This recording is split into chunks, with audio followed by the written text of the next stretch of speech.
आकाशवाणी छत्रपती संभाजीनगर केंद्र प्रासंगिक.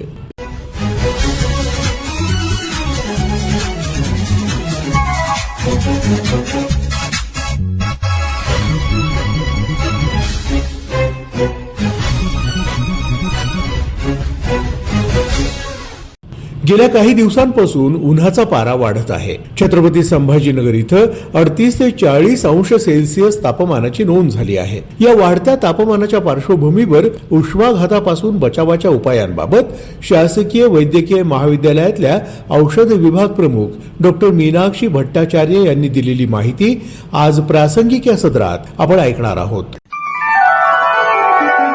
सध्या उष्मा हे खूपच वाढत आहे. आपलं तापमान जे आहे ते वाढत चाललेलं आहे आणि सकाळ आणि संध्याकाळ जरी थोडी थंड असली तरी दुपारच्या वेळेला तापमान खूप जास्त वाढत आहे आणि अशा वेळेला या वाढत जाणाऱ्या तापमानापासून आपलं स्वतःचं संरक्षण करणं आपल्याला अत्यंत महत्वाची गोष्ट असते. तर सगळ्यात आधी मी आपल्याला सांगू इच्छिते की तापमान वाढायला लागल्यानंतर आपण उष्माघात जे म्हणतो त्याची लक्षणं आपण कसं ओळखायला पाहिजे. तर सगळ्यात आधी असं आहे की उष्माघात जेव्हा सुरू होतो तेव्हा सगळ्यात सुरुवातीचे लक्षणं असतात की आपल्याला खूप जास्त तहान लागायला लागते आणि आपण जर त्यावेळेला पाणी पिलं नाही किंवा गरम पाणी पिण्यात आलं किंवा काही कारणाने आपल्याला उन्हामध्ये काम करत राहावं लागलं तर अशा वेळेला शरीरामधला जो आपला टेम्परेचर कंट्रोल असतो, नॉर्मल टेम्परेचर जे आपल्या शरीराचं असतं ते साधारण 37.2 डिग्री हे मॅक्सिमम टेम्परेचर आपल्या शरीरामध्ये नॉर्मल असतं आणि जसा जसा शरीरामधला तापमानाचा कंट्रोल ढळायला लागतो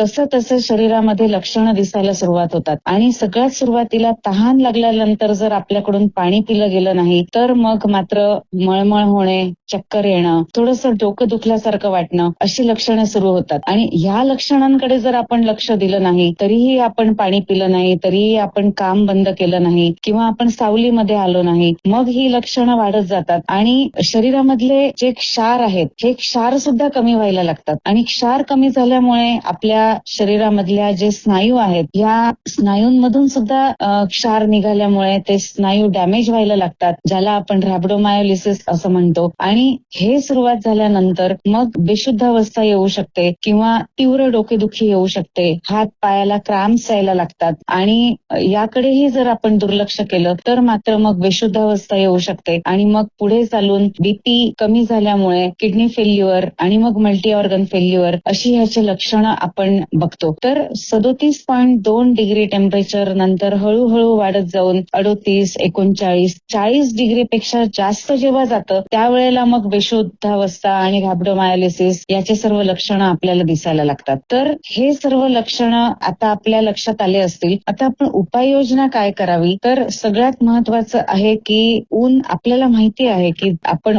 उष्ण तापमानामधल्या देशामध्ये राहतो आणि सैल कपडे घालणं सगळ्यात महत्वाचं म्हणजे जेव्हा पण तुम्ही घराबाहेर निघता तेव्हा घराबाहेर तुम्ही टोपी घालून निघायला पाहिजे, हातामध्ये छत्री घालून निघायला पाहिजे. आपल्याला लक्षात येत असेल की पूर्वीच्या काळी आपण नेहमी बघतो की हातामध्ये छत्री घेऊन कोट घालून लोक बाहेर निघायचे आणि हे छत्री जी होती ही पावसाळ्यातच नाही उन्हाळ्यामध्ये सुद्धा आपल्याला अत्यंत महत्वाची एक गोष्ट आहे जी की आपण फॉलो करायला पाहिजे. त्यापासून आपल्याला तोंडाला सुद्धा संरक्षण मिळतं, आपली त्वचा सुद्धा जळत नाही आणि आपल्याला त्यापासून प्रोटेक्शन मिळत असतं. तर पहिली गोष्ट म्हणजे छत्री आणि टोपी घालून निघा. जर आपल्याला उन्हामध्ये काम करावंच लागत असेल तर डोक्याला रुमाल बांधा. पांढरा रुमाल जर बांधला तर सगळ्यात चांगलं. पांढरे कपडे घाला जेणेकरून हीट जी आहे, जी उष्णता जी आहे ती रिफ्लेक्ट होऊन जाईल आणि शरीरामध्ये आतमध्ये कमीत कमी उष्णता झिरपेल. दुसरी गोष्ट आहे की दुपारचं 12 ते 4 ही जी वेळ आहे ही वेळ घराबाहेर न निघणं हे सगळ्यात महत्वाचा उपाय आहे. आणि जर तुम्हाला निघावंच लागत असेल, जसं मी एक एक्झाम्पल देऊ इच्छिते की आपण जर दुपारी एखाद्या ऑफिसमध्ये काम करत असाल तर दुपारी जेवणासाठी उगाचच घरी येऊ नका. जाणं येणं उगाचच उन्हामध्ये करू नका. डब्बा घेऊन जा बरोबर, जेणेकरून तुम्हाला उन्हामध्ये यावं लागणार नाही. आणि जर बाहेर निघावंच लागत असेल तर जे मी आता उपाय सांगितले, टोपी आणि छत्री बरोबर एक पाण्याची बाटली बाटली घ्यायला विसरू नका. पूर्वीच्या काळी आपल्याला आई वडील आपले किंवा आजी आजोबा आपल्याला कांदा ठेवायला लावायचे. आता कांदा ठेवण्यामागे कुठलं लॉजिक होतं हे आपल्याला माहिती नाही, पण त्यापासून त्याच्यामध्ये क्षार असतात, त्याच्यामध्ये पाणी असतं आणि त्यापासून आपल्याला प्रोटेक्शन मिळतं.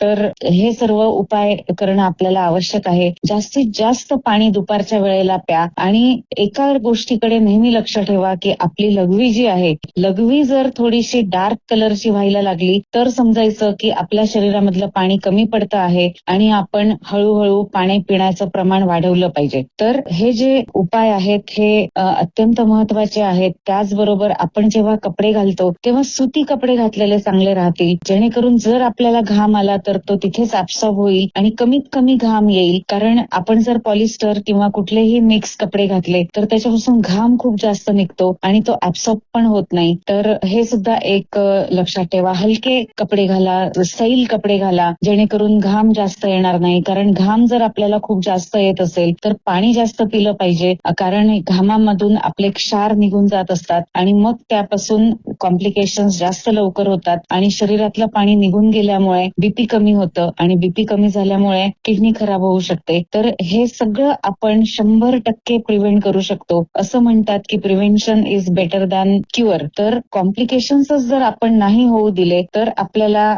प्रतिबंध करणं हे सगळ्यात महत्वाचं आहे आणि हा प्रतिबंध करणं आपल्या हातात आहे आणि आपण सुज्ञ व्हायला हवं आणि स्वतःची काळजी स्वतःच घेतली पाहिजे. कुणीतरी मला सांगेल छत्री घेऊन जा, कोणीतरी मला सांगेल उन्हापासून बचाव कर, याची वाट न बघता स्वतःहूनच हे प्रतिबंध करायचे, स्वतःहूनच काळजी घ्यायची आणि पुढे येणारा जो उन्हाळा आपल्या समोर आहे, पुढे एप्रिल महिना पूर्ण आहे, मे महिना पूर्ण आहे, जूनच्या 10-15 तारखेपर्यंत आपल्याकडे उन्हाचा पारा चढलेला असतो. तर 2.5 महिने जवळजवळ आपल्याला स्वतःचं प्रोटेक्शन करायचं आहे. तर स्वतःकडे लक्ष द्या, स्वतःची काळजी घ्या, भरपूर पाणी प्या, लिंबू सरबत प्या, नारळाचं पाणी प्या आणि अजून एक मी सांगू इच्छिते की हे जे सध्याचं वातावरण आहे याच्यामध्ये बाहेरचं खाणं टाळा. पाणी जे आहे ते बर्फाचं पाणी पिऊ नका. आपल्याला असं वाटतं की अरे चला आपण उसाचा रस पिऊयात. उसाचा रस पिणं ठीक आहे, पण उसाच्या रसाबरोबर जे बर्फ टाकला जातो तो बर्फ चांगल्या क्वालिटीचा आहे किंवा नाही, चांगल्या पाण्याने बनवलेला आहे किंवा नाही, याकडे सुद्धा लक्ष देणं आपल्याला आवश्यक असतं. कारण उन्हाळ्यामध्ये जे आजार असतात जसं कॉलरा आहे, डायरिया आहे, गॅस्ट्रोएंटेरायटिस आहे, पाणी जर स्वच्छ नाही आलं, पाणी जर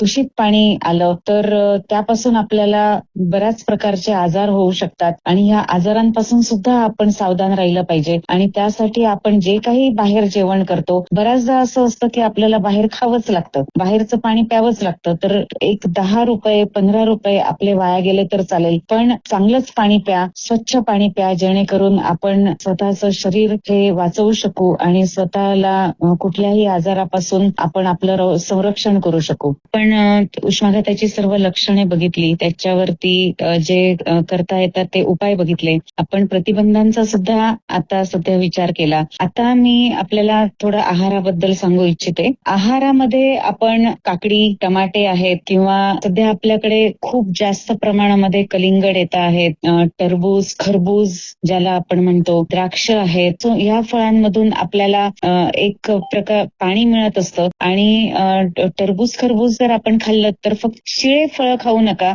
फ्रेश टरबूज खायला काही हरकत नाही. नारळाचं पाणी जसं शहाळं असतं तर शहाळाचं पाणी प्यायला हरकत नाही. लिंबू सरबत आपण पिऊ शकता, फक्त ज्यांना डायबिटीस आहे त्यांनी लिंबू सरबतामध्ये साखर घेणं टाळावं, नारळाचं पाणी पिऊ शकतात. फक्त किडनीचे आजार ज्या रुग्णांना आहेत त्यांनीच फक्त नारळाचं पाणी आणि लिंबू सरबत पिणं टाळावं. अदरवाईज बाकी सर्व जण लिंबू सरबत आणि पाणी पिऊ शकतात. अजून एक महत्वाची गोष्ट म्हणजे आपल्या घरामध्ये आपल्या ऍडल्ट लोकांबरोबर लहान मुलं असतात, गरोदर माता असतात किंवा वयस्कर मंडळी असतात. तर लहान मुलांना शक्यतो दुपारी 5 वाजेपर्यंत खेळायला पाठवू नये. 5 वाजेनंतर 6 वाजेनंतर त्यांना बाहेर खेळायला जाण्यास हरकत नाही. उन्हामध्ये खेळणं टाळावं. वयस्कर लोकांनी शक्य असल्यास 6 वाजेपर्यंत घराबाहेर पडू नये आणि गरोदर माता ज्या आहेत त्यांनी भरपूर पाणी प्यावं. आहार घेताना एक लक्षात ठेवावं की एकाच वेळेला जास्त जेवण न करता एक 4 ते 5 तासानंतर थोडं थोडं जेवण घेणं जास्त योग्य राहील. तर ह्या सगळ्या ज्या गोष्टी आहेत ह्या लक्षात ठेवणं आवश्यक आहे. आणि जितकं आपण शक्य होईल तेवढं सावलीमध्ये उभं राहण्याचा प्रयत्न करावा, सावली शोधण्याचा प्रयत्न करावा. आणि जर कुणाला काही लक्षणं सुरू झाले आणि आपल्या लक्षात आलं की दुसऱ्या कुणाला, समोरच्या कुणाला हे लक्षणं सुरू झालेले आहेत, तर अशा वेळेला आपण त्या व्यक्तीला जवळच्या हॉस्पिटलमध्ये घेऊन जाऊ शकतो. आणि एक सगळ्यात महत्वाचं जे लक्षण मी आपल्याला सांगितलं की लघवी जर खूप डार्क होत असेल किंवा बऱ्याच वेळापासून तुम्ही लघवी केली नसेल तर पाणी पिणं अत्यंत आवश्यक आहे. हे सांगायला सोपं वाटत असेल किंवा ऐकायला सुद्धा तुम्हाला हे खूप साधी गोष्ट वाटत असेल, पण ही अत्यंत महत्वाची आहे उष्माघाताचं सगळ्यात पहिलं लक्षण पकडण्यासाठी. तरी ही गोष्ट लक्षात ठेवा. आणि जे काही उष्माघातामुळे होणारे जे काही कॉम्प्लिकेशन्स आहेत हे कॉम्प्लिकेशन्स टाळण्याचा प्रयत्न करा.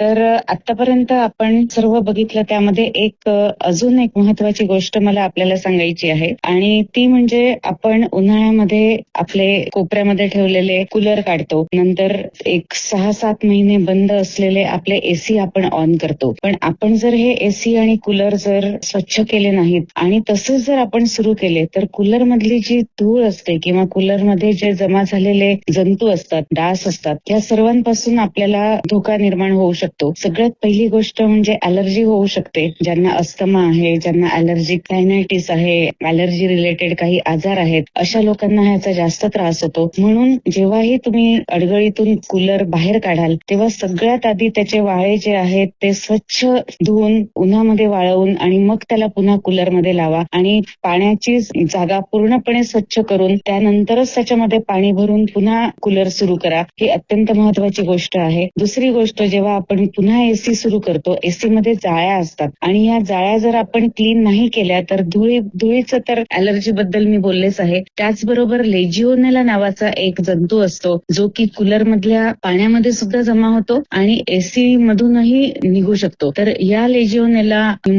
या जंतूमुळे न्यूमोनिया सुद्धा होण्याचे चान्सेस असतात. आणि जेव्हा हे कूलर लागतात तेव्हा आमच्याकडे बरेच पेशंट्स न्यूमोनिया घेऊन येत असतात. तर हे सुद्धा लक्षात ठेवणं आवश्यक आहे. म्हणून कूलर आणि एसी स्वच्छ धुवा. कूलरची आणि एसीची हवा डायरेक्टली तोंडावर येऊ देऊ नका, कारण ज्यांना सायनोसायटिसचा त्रास आहे त्या लोकांना याच्यापासून त्रास होऊ शकतो. अजून एक गोष्ट आहे ती म्हणजे आपण जेव्हा बाहेर खूप जास्त ऊन असतं आणि आपण आत थंडीमध्ये येतो, थंडीमधून बाहेर उन्हामध्ये जाणं, उन्हातून पुन्हा आतमध्ये येणं, तर ह्या ज्या गोष्टी आहेत ह्या गोष्टीमुळे त्रास होऊ शकतो. म्हणून जेव्हा पण बाहेर निघाल तेव्हा स्वतःचं प्रोटेक्शन करून मग बाहेर निघा. सद्यस्थितीमध्ये आपले जे घाटीचा दवाखाना आहे, मिनी घाटीचा दवाखाना आहे, म्हणजे शासकीय वैद्यकीय महाविद्यालय आणि सिव्हिल हॉस्पिटल, तर दोन्ही ठिकाणी उष्माघाताची तयारी करण्यात आलेली आहे. आणि कोणत्याही वेळी आपल्याकडे सकाळी 9 वाजेपासून 1 वाजेपर्यंत आणि दुपारी 2 वाजेपासून 5 वाजेपर्यंत ओपीडी सुरू असते. तिथे लहान मुलं असतील तर लहान मुलांचं ओपीडी सुरू असते. अपघात विभाग 24 तास सुरू असतो.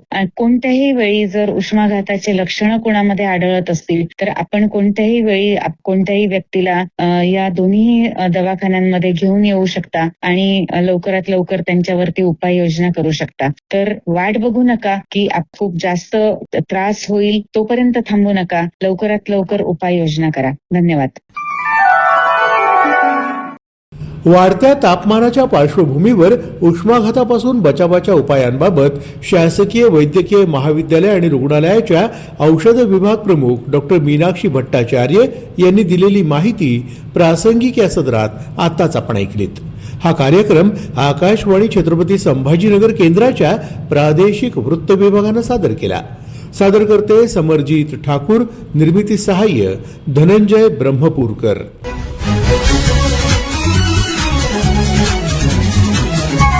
Thank you.